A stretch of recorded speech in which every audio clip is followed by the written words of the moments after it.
What's up, peeps? Nick Battle, aka Nino's Corner, man. First off, if you like this content that is coming your way, hit that subscribe button, folks. It means a ton. It means a lot.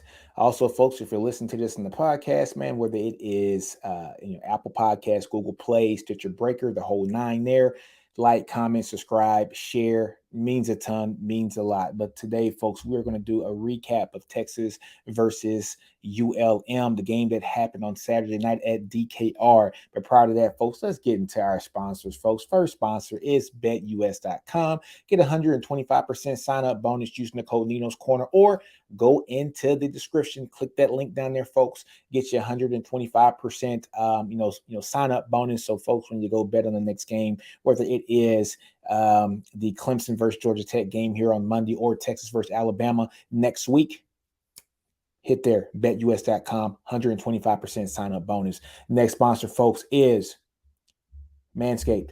Get free worldwide shipping and 20% off using the code NinosCorner at manscaped.com. Again, folks, free worldwide shipping and 20% off any one of your purchases using the code NinosCorner at manscaped.com, folks. But today, we're going to get back and talk about the recap of Texas versus ULM. Folks, Texas wins the game. I am so excited and so happy about the game. Texas won that game 52-10, folks.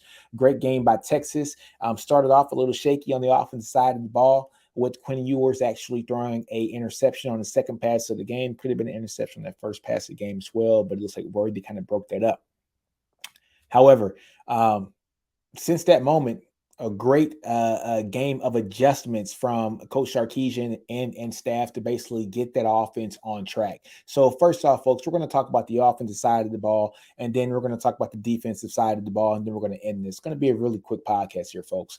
But on the offensive side of the ball, after Quinn throws the interception on the first drive, he comes back in that second drive, and the offense clicks and does some really good things, folks. I was very, very excited to see the maturation process of a guy like JT Sanders. JT Sanders did the wonderful things. We've been talking about Sanders for a while here on this channel. You can go back, you can, listen to my podcast, with just me by myself, my podcast with, guys like Texas Football Talk and, Steven from FP and, Texas Homer and, Locked on Longhorns and, like Lando Show and all those guys. We always talk about just the need for a very successful tight end in this offense. And I had all the hope that JT Sanders was going to be that guy and be the most explosive tight end that Texas has had here on campus since one Jermichael Finley, man. Jermichael Finley, he was definitely a beast. However, Sanders did a great job here, 85 yards, if I'm not mistaken, 6 catches. 2 of those catches, folks, were explosive plays. And on the receiving side of the house, explosive plays are plays that are 20 yards or more. On the rushing side of the house, those are plays that are 15 yards or more. JT Sanders had 2 plays that that were 25 yards or more. 1 for a touchdown, 1 for just a flick of the wrist pass from Quinn Ewers there, I think in the third quarter, if I'm not mistaken. So having a guy like that stretch the defense, folks. You have a tight end who can get down the seam, do great things, stretch those safeties, get the linebackers to get out of the box. And what does that do, folks? Frees up the game for Bijan Robinson. And we saw Bijan eat pretty well last night. And look, folks, I'm going to pull up just a couple of stats just from Bijan Robinson. And Bijan had a great game, folks. As a guy that, I think I have him down as 10 carries, 71 yards. So, basically 7.1 yards per attempt, folks. And he had one explosive play from the rushing side of the house, but Bijan also caught the ball very well. And if I'm not mistaken, Bijan had one explosive play that ended in a touchdown. I think it was it wasn't an explosive play. It was a 16-yard catch for a touchdown, but it was a touchdown catch. It would have been an explosive play if that play would have been 20 yards or more, and he had the distance to go, which is he needed 16 yards for a touchdown. So Bijan was very good in this game. One thing I do want to say about this Texas offense was a very explosive offense, not in the sense that we were looking for, hoping that we would get that explosive play from Quinn to Xavier Worthy. However, we did get a nice clip of explosive plays. Casey Kane had one that was 43 or 44 yards. JT Sanders had 2 plays that were explosive. Bijan had an explosive run. Rojo had an explosive run. If I'm looking at those first 2 quarters in which Quinn Ewers dominated, Texas was averaging, had an explosive play rate, folks, of one out of every 10 plays, so 10% in the first quarter, and in the second quarter around 12%, folks. So you're looking at an average of 1 out of every 10, 1 out of every 9 plays. Texas was getting a play that was either 15 yards on the ground or 20 yards in the air.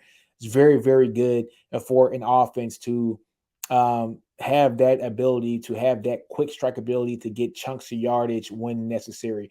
On the flip side, folks, for ULM, they had an explosive play rate over that same period, 0% in the second quarter, 5% in the first quarter, which is not what you want. So Texas's defense was doing their thing when it came to stopping the explosive plays and the successful plays of ULM. But we're talking about the defense here later. But getting back to the offensive side of the ball, I just want to say, hey, if you guys saw the game, which I'm pretty sure if you're here, you more than likely saw the game. We didn't get those chunk plays to Xavier Worthy. Folks, they're coming.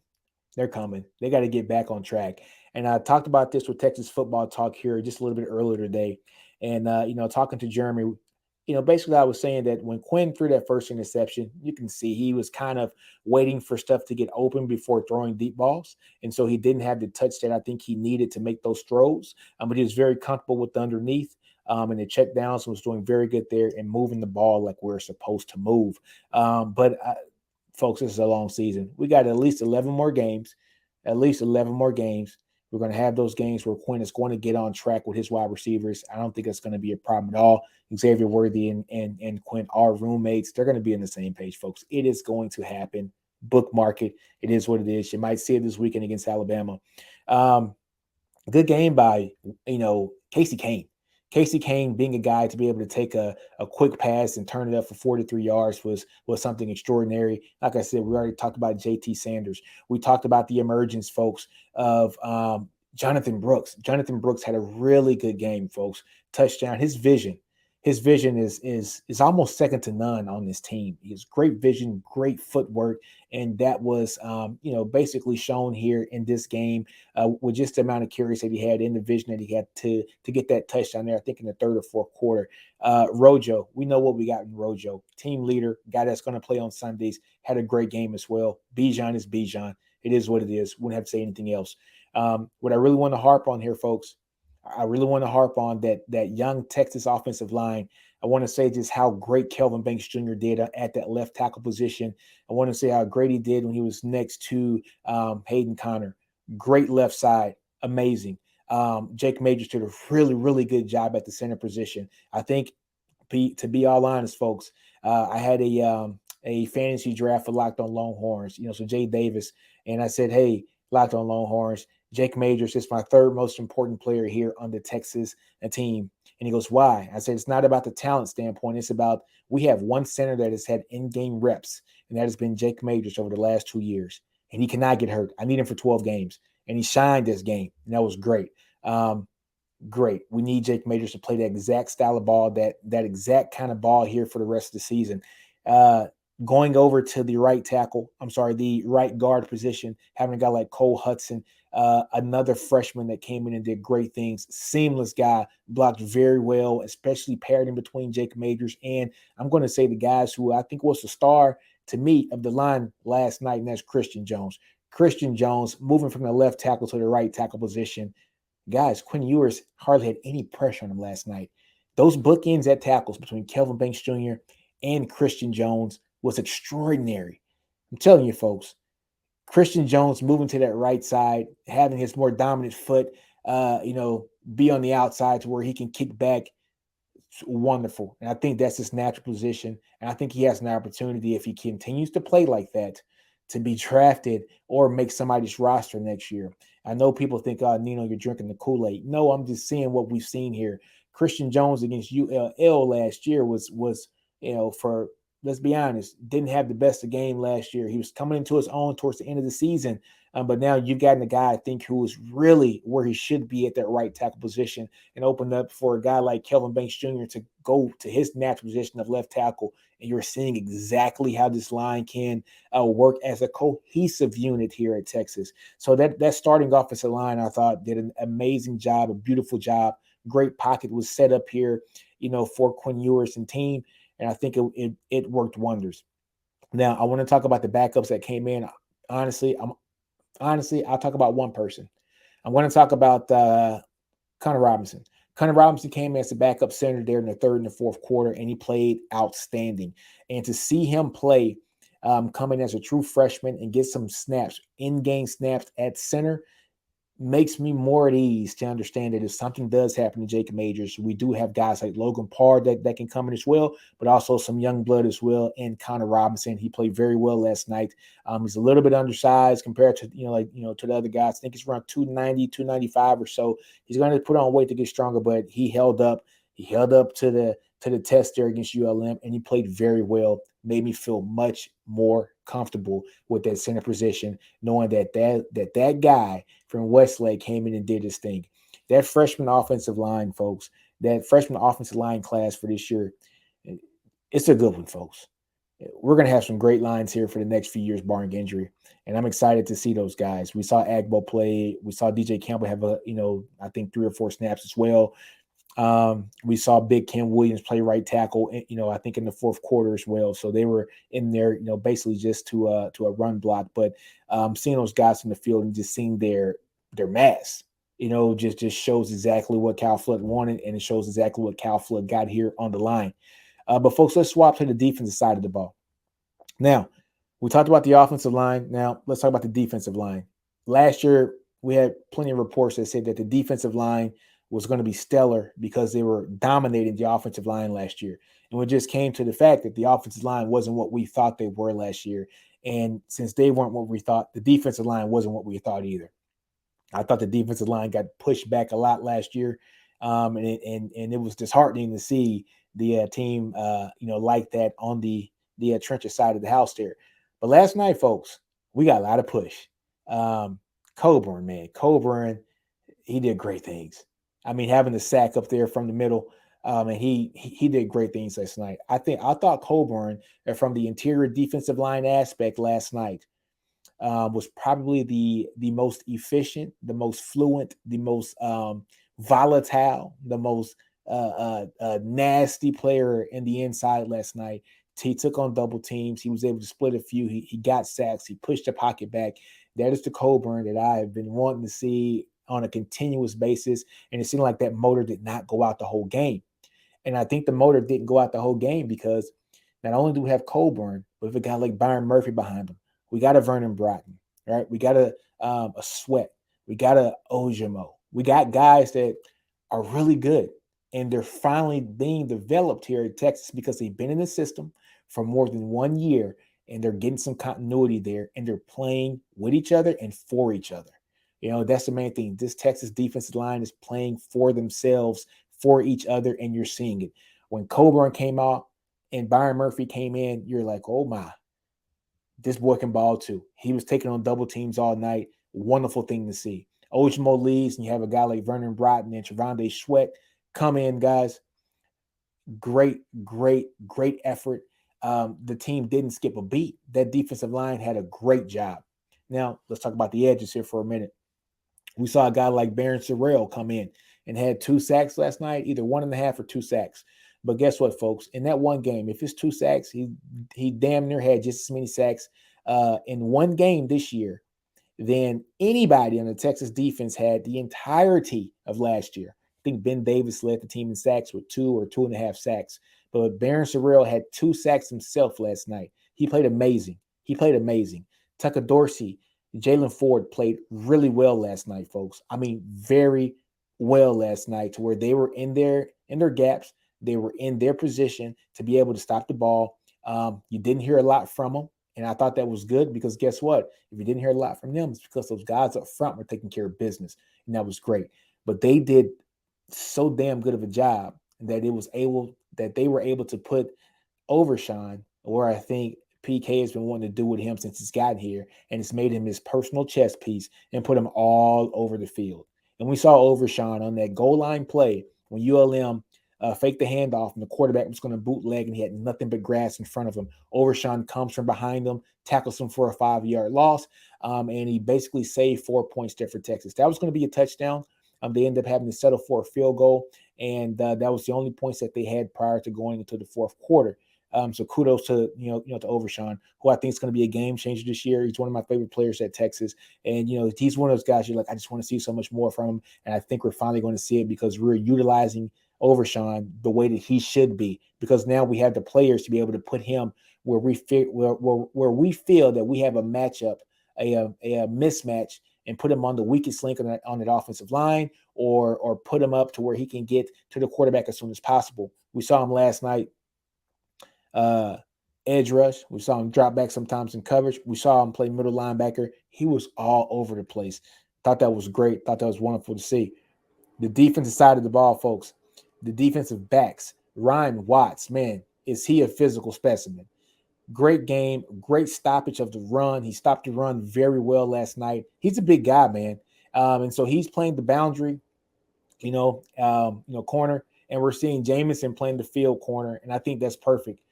So it's not that one guy's playing left the whole time and one guy's playing right the whole time like we've seen in the past. We're seeing guys play field and boundary, and with Jamison playing the field, I think this is perfect because he has the speed, he has the instincts to be able to jump passes and jump routes, and take to the house like he did last night. Jamison took a interception for a pick six for a touchdown. He also blocked a punt last night. The Keelan Robinson ended up picking up for a touchdown. So Deshaun Jamison alone accounted for 14 points for that Texas team. And so kudos to Deshaun Jamison, the baby shark, man. And yes, I call him the baby shark because I still remember Jeffrey McCullough being the shark and Jamison being the baby shark. So I'm going to always call him baby shark because Jeff McCullough is definitely one of my favorite players when he was here. I loved watching him play as well. Jaron Thompson being one of those guys that can line up people and be the guy to have that communication piece. We're seeing that he is probably one of those guys with some of the most football smarts and instincts that you have in this team. You see, he's continuously talking to the linebackers, continuously talking to the to that defensive line, to the other defensive backs as well, and getting guys in position. And that is a beautiful thing to see because this team, you didn't see him talk a lot last year. They were just running. They were playing afraid not to fail. This team now is playing. They're not afraid to fail because they know what they're doing. They know exactly what they're doing. They're playing fast and they're playing fluid and they're playing effortlessly. And it's good to see. And Anthony Cook's one of my favorites too, man. So he's a guy that has experience everywhere. We've seen him play cornerback his freshman year. You saw him play nickel here last year as well. And now you're seeing him play and transition to the safety position, which I think is going to be probably his best position that he's been here since he's been in Texas. And you're seeing what he can do as a piece. A smart guy has been in the program for a while, a former 5-star guy, and you're seeing that he's going to have some good plays here. I like what we have in the defensive backfield. And guys, I want to talk about the last guy I want to talk about, folks, is Jalen Gilbo from that Golden Triangle, that guy from PA, from Port Arthur. And when I saw him play earlier in high school and during the spring game and stuff, I gave him a comp of a guy like Cedric Griffin when he was here at Texas. And everybody knows Cedric Griffin. We used to call him Ced G when he was in a college here.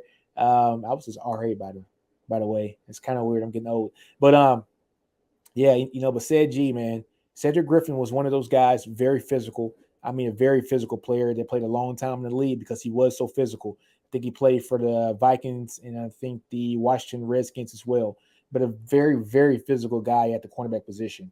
But looking at a guy like Gilbo last night, seeing him blitz and seeing him be able to stop the run, and every play that he was in there like 9 to 10 plays last night. He was disruptive in every play. Reminded me a lot of Quandre Diggs, a bigger Quandre Diggs. Now, I know it's just Louisiana Monroe, folks. I know it is. I know you're telling me, Nino, put the Kool-Aid down. But I can't put the Kool-Aid down right now. I've been sipping all night. You know what I'm saying? But, man, look, man. Wonderful game. Wonderful gameplay. Wonderful adjustments from Coach Sarkisian and team. I think that's exactly why Gary Patterson was brought here. The script for the opening drive and the opening quarter was basically torn to shreds once Quinn Ewers threw that interception. So now it was time to see how Texas was going to adapt, and damn did they adapt. They had a great showing since that interception. Quinn settled down, was able to find the right passes, was able to find the right players for completions and yardage, and he did a great thing. So, hey, folks, on that note, man, I'm going to end this. We're 20 minutes in. Let me know what you think in the comments. How do you think Texas performed in this game? I think they had a masterful game. Let's look at how they're going to play against Alabama here. And I look forward to talking to you guys. And I got some good news coming up for you for the next game, but we'll see. But on that note, folks, man, hook them all day long. I tell you guys, like I tell you all the time, do you. Don't be afraid to fill out, grow your environment, understand your brilliance. NinosCorner, I'm out. Horns always up.